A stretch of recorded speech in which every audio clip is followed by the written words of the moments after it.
Okay, so let's go find HYO again. After we let Danny go, of course. Pursue HYO. I really like HYO. We didn't know each other all that well yet, but we had hung out a few times with our share of memorable moments. Something about her intrigued me. I couldn't quite figure it out, but in some way she was different from everyone else at the hostel. She didn't quite fit here, and not just because she was an artist. Did she like me? Sometimes I thought that she did, but I couldn't be sure. Well, there was one obvious way to be sure. I would have to ask her. I knocked on her door. HYO? It's Flynn. Can I talk to you? Her door opened. I'm busy. Before I could speak, the door closed again. Was that a rejection? Should I just walk away? No, not yet. I'd feel pretty stupid if there was a misunderstanding here. Best to be clear. I want to go out with you. I mean, not now, because you're busy, but sometime. I meant that romantically, if it wasn't obvious. But you can say no. It's totally okay if you say no. I'm not trying to put any pressure on you. I just wanted to know if... The door opened again. Yes. What? Yes, I will go out with you. But not right now, because I'm packing. You're what? For a split second, my New York reflexes thought she meant something to do with weapons, before realizing how ridiculous that was. I'm, traveling. Like a leaf on a breeze. Oh, you're going on a trip! Of course, spring break had just started. It was the perfect time to get away for a few days without disrupting your studies if you could afford it. Are you going to Stonehenge? Or maybe to Scotland or Ireland? Ireland's great for artists. No. I am really busy right now. I will talk to you when I get back in 2 weeks. She closed the door again. I stood there, not knowing how to react. She said yes! But she didn't seem all that excited about it. She was just really focused on preparing for her trip. If she was going somewhere else for 2 weeks, she was probably nervous about making sure she had everything. Wait, 2 weeks? Spring break was only 1 week long. Well, I suppose HYO wasn't one to let a little thing like classes stop her if the inspiration struck. I'd have to ask her about her trip when she got back and we had time to... go on a date. Were we officially dating now? Could I say that? Head spinning, I went back to my room. One thing was sure, I needed to ask Jin-soo how to say something romantic in Korean. Abort now, man. It ends terribly. Abort. Jin-soo is the worst. Let's explore.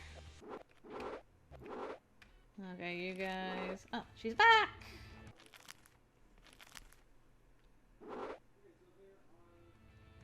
When HYO finally returned from her trip, I was on hand to greet her. Hwajeng Jabba Jutta! What? Did I get that wrong? I'm sure my accent's terrible. I was trying to say you look pretty. I think you said I had nice makeup. Oops. I was going to kill Jin-soo. Sorry. I thought it would be cute, to show I'd been thinking of you. Please don't try to speak to me in Korean. Had I said something more offensive than she let on? I mean, it's not natural for you, right? You should be yourself. Use your own words. Well, in my own words, it's good to see you again. It's good to see you too. Ah, how was your trip? Were you traveling around on a bus in Wales looking for the perfect landscape? No, I went home to Seoul. Really? Wow. I would have liked to go home for spring break, but I couldn't afford the airfare. I found a lucky deal. I guess that's why she was gone so long. Travel bargains could be tricky. Can I carry your bags for you? No. She paused and put a hand to her head. Flynn, I'm sorry. My mind is... Not in the right space yet, you understand. I need to chill. You do sound a little bit unlike yourself, I guess. She made a harsh, quiet laugh. Careful. You'll make your headache worse. Long plane flights can be rough, I know. And I bet Seoul to London is even longer than New York. Yeah. I didn't mean to overwhelm you when you just got back. I guess I was just trying to make sure you hadn't changed your mind. About, us. Oh, I know what Right. I'll just get out of your way now and talk to you later. I mean... I'm not myself yet. Oh my. That quick dato question, though. For our first somewhat official date, HYO and I went out to dinner. Neither of us really had a place in mind. We just got out at a tube stop and walked until we found somewhere that looked decent and didn't have too long a wait for tables. So, Flynn, what's your sign? I'll just do what I did when I was Malia. You seriously believe in astrology? The stars move everybody, babe. But two people born at the same time can end up leading totally different lives. Or two people born to the same family. They may have different tastes and travel their own paths, but you can't say that being from the same family didn't affect them at all. That almost made sense. I shook my head disbelieving and she grinned. No, I don't believe astrology really dictates our futures. Except for people who believe in it and shape themselves to be what they think they should be. When and where and how you were born doesn't define you. Then why did you ask? I just wanted us to start getting to know each other better. The waiter came by and we ordered our food. Well, if we're getting to know each other, I should tell you. I've never actually been in a relationship before. Really? That's not what I'd expect from an American. Well, you're not what I'd expect from a Korean. I meant it as a light joke, but her face fell. I'm sorry, that was stupid. I have a friend, Jinsu. His family's Korean. He's always joking around. He's really popular with girls. So, basically, some of your best friends are Korean. Wow, I was just shoving my foot in my mouth today, wasn't I? Relax, man. It's cool. It's a joke, right? I dig. I'm not worried about what you think is normal Korean. I don't think that's why you're here. What my family thinks is normal, that's a problem sometimes. So that's what made her look sad. But they're not here now, and we are. You wouldn't want to think about your mother on a date, would you? Gah. She smirked at me. Maybe it was just because I was so inexperienced, but she always seemed to be one step ahead. I needed some way to regain the upper hand. Can you tie a knot in a cherry stem using your tongue? What? Ancient American wisdom. She looked at me in complete confusion for a few moments and turned a delightful cherry red. Luckily for her, at that point, the food came. That date went quite a bit differently. I'm so pleased. That was really nice. I think when we were Malia, we talked more about, like, girl-on-girl stuff. But this was more about her family, which was nice. Ready for our date? A beaming HYO stood in front of me, 2 pairs of rollerblades in her hands. Wait, this is the surprise? I'm really not sure that I... Sure you are! She shoved the skates into my hands and began snapping hers on her feet, humming a chirping little tune. This woman would be the death of me. I was about as coordinated as a student driver on his first parallel parking attempt. I hear that. HYO stood on her skates, gave a small wobble, and then skated forward. Whoa! She spun in a tight circle, pinwheeling her arms. To compensate for losing her balance, she crouched closer to the ground. I watched her spin around like a grumpy frog. I guess I'm not as used to this as I thought. I'm a little nervous. Don't be! This is fun. You'll quickly get the hang of it. She stood and dusted off her palms. Besides, I'm here. Take my hand. This'll be easy. Just trust me. In the end, I did get the hang of it. But only because she promised me a kiss at the end if I did my best. Well, that wasn't as bad as I thought it would be. No? You did fall down a lot. Yeah, well, I can't feel the bruises yet. But didn't you promise me a kiss? Yeah, I did. And so, that was my first kiss. With HYO, in England, in the hallway of a slightly shabby hostel. And the most surprising thing about it was that I didn't fall down afterwards. Yay! No bruises from the kiss. Good job, Flynn. Alright, Peggy's looking for a volleyball. And now we have another date! How delightful. And open your eyes! Where are we? Can't you tell? It's a magic show. A magic show? Yeah. HYO handed 2 tickets to a man standing in front of double doors. He nodded and opened the door for us. A single aisle with seats on either side led the way to a glowing stage. Chimes and bells played over the loudspeakers as we made our way to our seats. Why are we going to a magic show? I didn't know you liked stage magic. I don't. Well, then... You need to live a little, I think. HYO draped an arm around my shoulder, standing on her tiptoes to do so. You're so quiet, but deep down you have a sense of adventure. You want to try new things. But if I didn't drag you out, you wouldn't go. I certainly wouldn't have come to a magic show, no. I didn't really see the appeal in pulling doves out of your sleeves. Look, that's the right row. Our seats are over there. We sidled our way to the middle and sat down. Once we were in place, she leaned over and pecked my cheek. Aren't stage magicians just con men, though? It's not a con. The entire audience is here willing to be tricked. They want to be shown something unbelievable that they can believe in. They want to feel that same sense of wonder they first felt when they looked over the side of a cliff, or saw a volcano erupt, or dreamt for the first time. They want to feel that the world is amazing. Can you even remember the first time you dreamed? Irrelevant. But everyone is here willingly and for the same reason. That's the secret. We all want to believe in magic.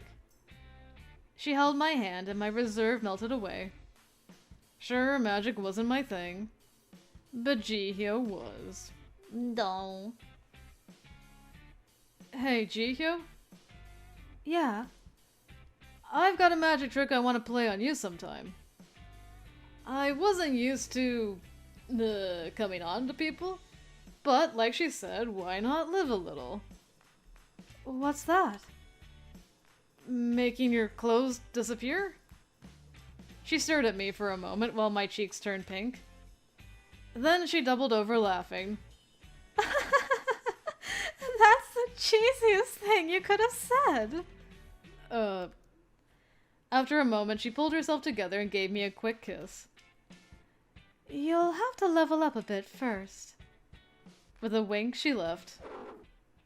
Oh, right. I forgot that we played a game with her, and Angie and Ashley, I think.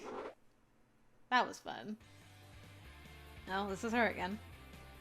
I had just walked into the hostel after a long day of work when a high-pitched scream hit the ceiling, bounced off the walls, and tripped down the staircase. I flew up the stairs to approximately where I heard the source of the noise, HYO's room. What? What's wrong? Angela was already there, hands raised as if in a boxing ring. My new carton of oil paints! They're gone! Oh, is that all? HYO turned to Angelo, a look of utter horror on her face. They were new! I just bought them! They cost me money! You can buy more, can't you? She practically began frothing at the mouth.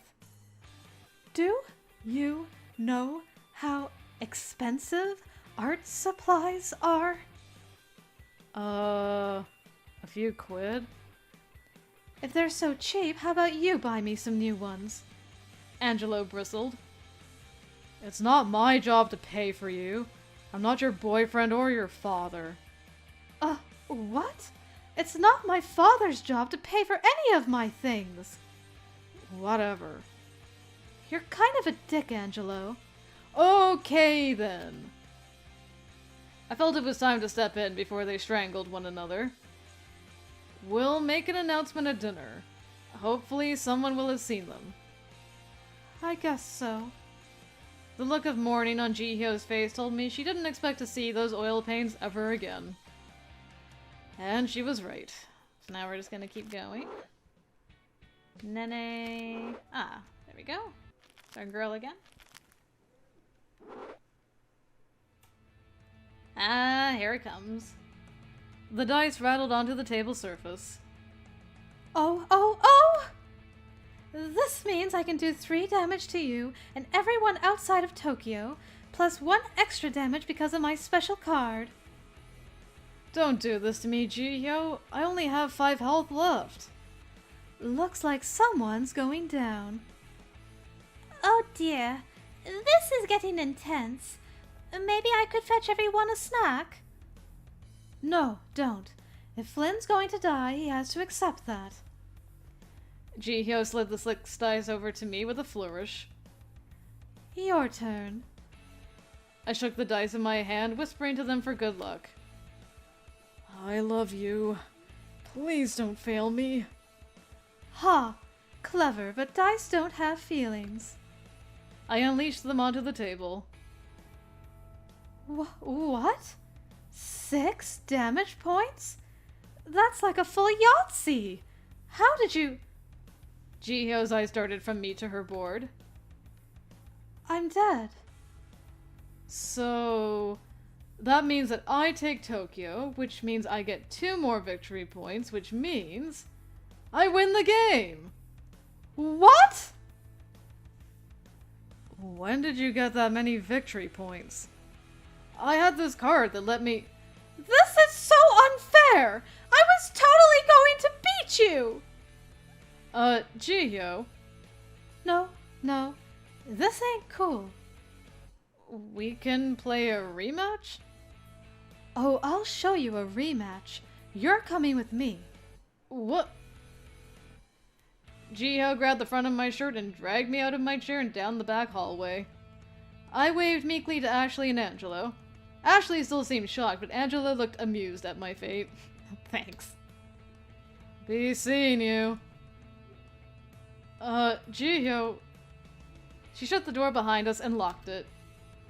What are we doing here? Playing. Whoa!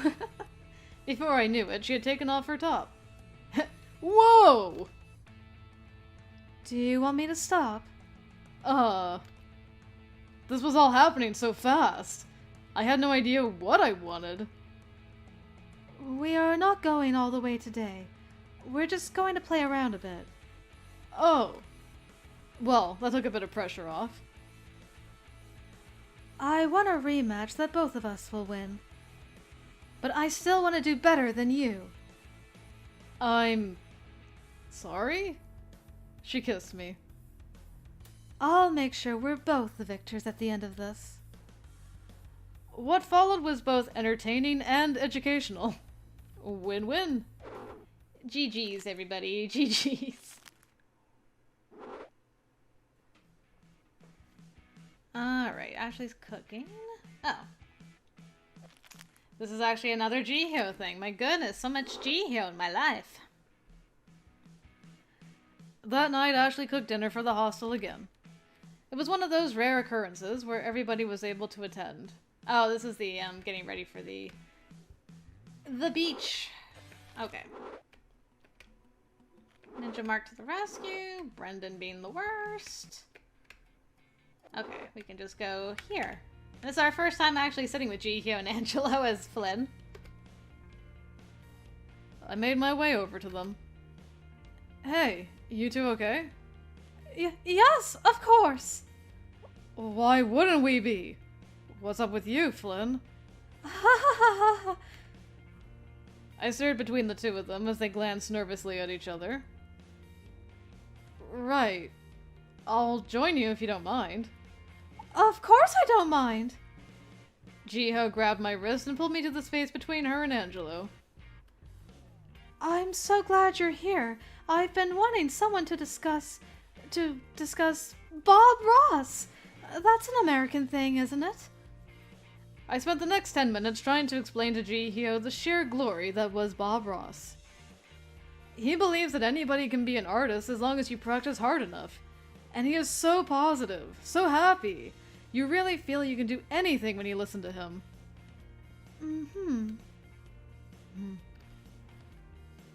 But some people thought he made art too pedestrian, which I thought was pretty silly. I sat there giving this lecture as Angelo and Ji-hyo alternately caught each other's eyes and avoided them. What in the world was going on between them? Did they have a fight or something? Even when we're with Ji-hyo, they're still kind of flirting.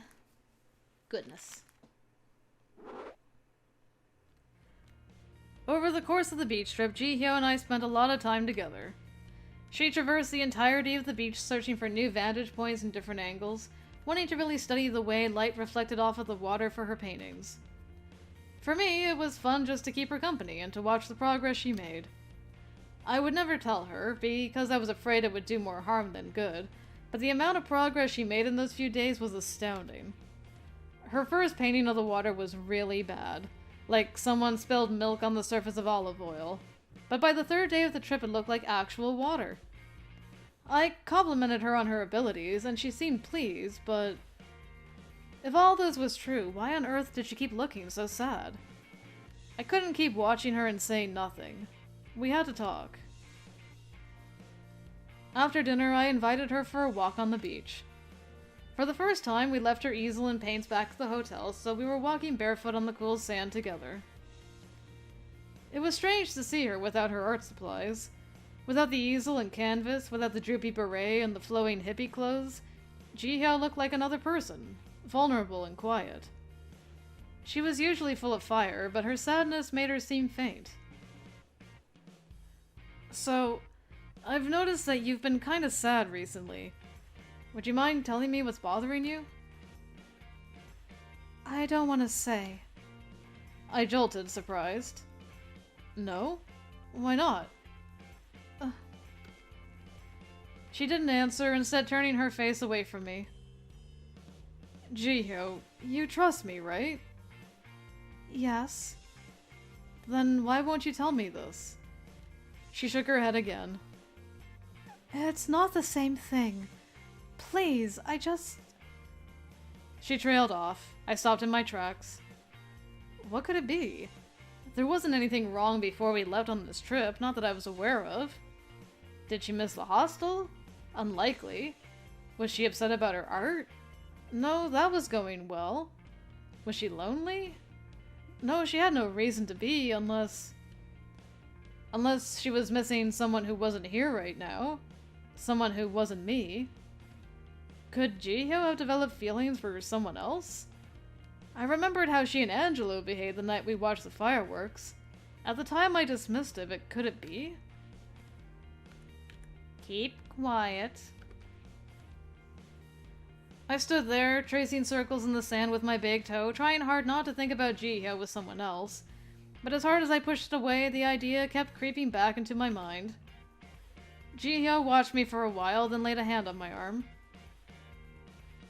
Listen, I have some things I need to think about. Could you be patient for me? I searched her face. Her eyes shone, her mouth had that same almost smile it always did. I had no real reason to distrust her. Okay, I will. You will? Ji-hyo seemed shocked, and then she clapped her hands. Oh, that's wonderful! You see, I'm not used to people trusting me so much. It makes me really happy. Thank you. I grinned, happy to see her finally smiling again. No problem. I held her hand in mine, but as I watched her smile faded again. We stayed out for a few more minutes, but the wind coming off the ocean quickly chilled us down.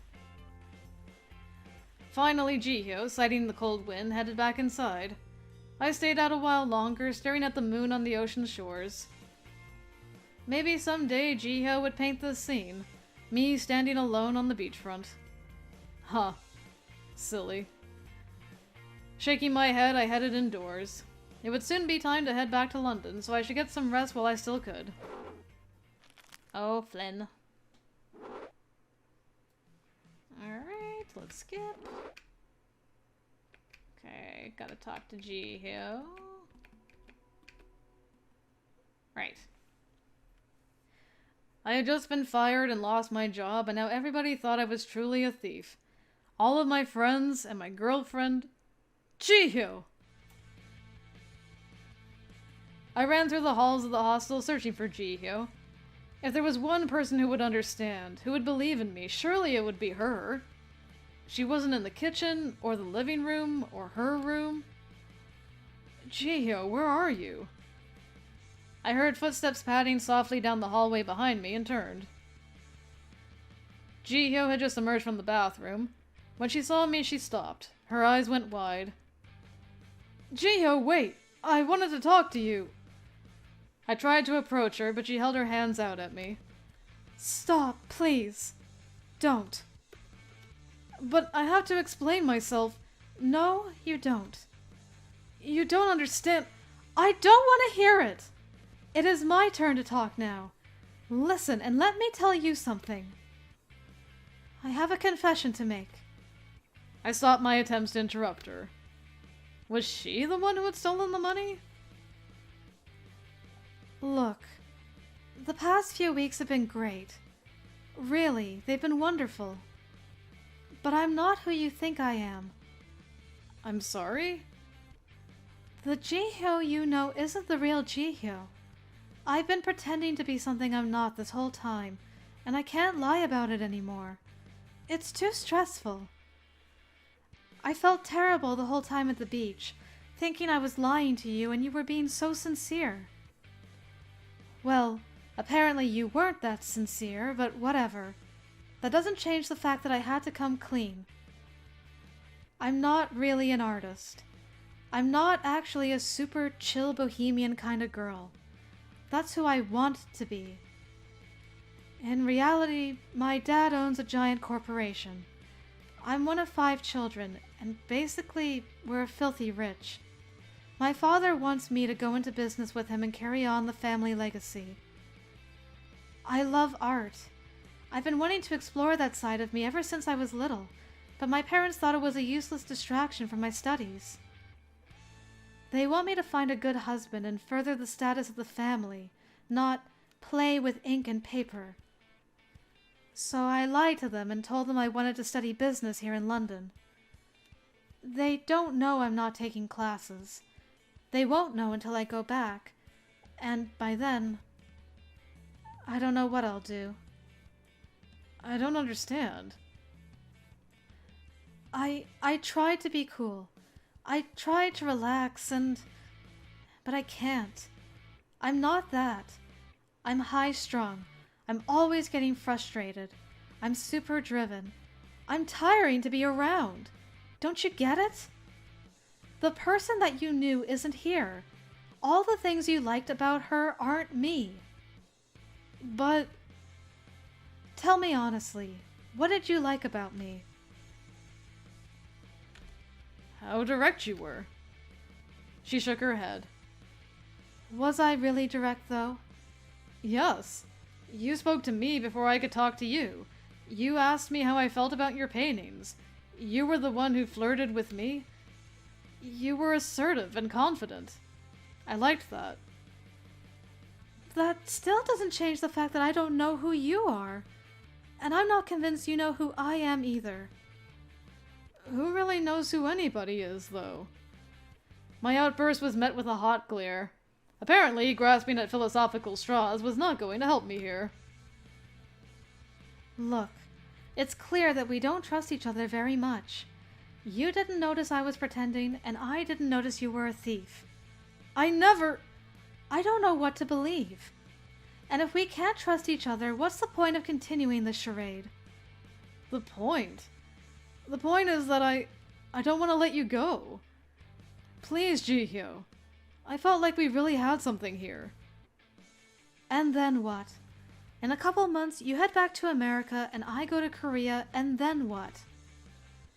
Maybe this is a blessing in disguise. Maybe it was time. HYO. Please, Flynn. Just let me go to my room. I'm tired. She walked towards me, hesitant at first, then with more purpose. I stepped to the side and she brushed past me without so much as another look. What could I do? I wasn't going to keep her from going to her room. I couldn't force her to hear me out. In fact, doing that seemed like it would make things worse. And at this point, even if she did believe me when I told her what happened, she didn't seem that mad about it after all. That still wouldn't change the core of the problem.